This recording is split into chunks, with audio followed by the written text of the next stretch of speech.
গাজরের হালুয়া বানাবো। এটাকে ভালো করে মিহি করে নিব, এক পোয়া মতন বানাবে।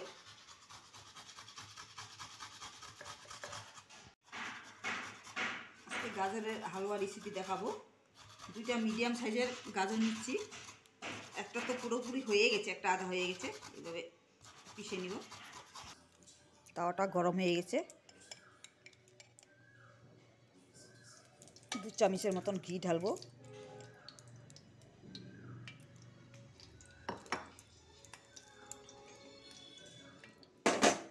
মনোরমা ঘি,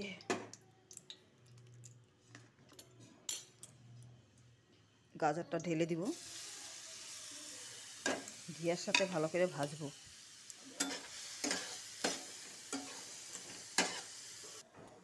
গাজরটা ভালো করে ঘি দিয়ে ভাজা হয়ে গেছে। 1 বাটি দুধ দিব,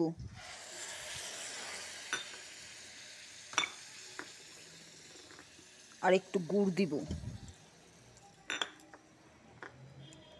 এটার সাথে ভালো লাড়াচাড়া করবো।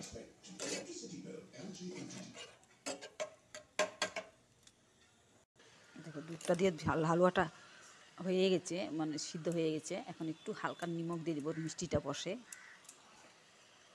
লাড়াচাড়া দিব। কাজু কিশমিশ এটা ঢেলে দিব।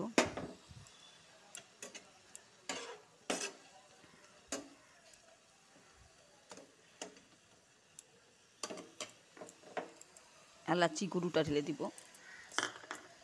ফ্লেভারটা ভালো আসে, গন্ধটা ভালো লাগে, আর হালুয়াটা খেতে ভালো হয়। এভাবে বানিয়ে খাবে, অনেক টেস্টি। সকালে রুটির সাথে, বিকালে খাবে টিফিনের সাথে।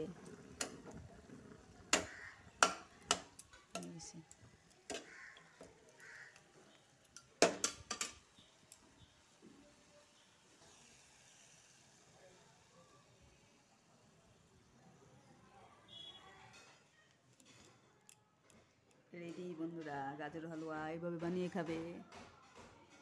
সকালে রুটির সাথে, বিকালে টিফিনের সাথে এইভাবে বানিয়ে খেলে অনেক টেস্টি লাগে।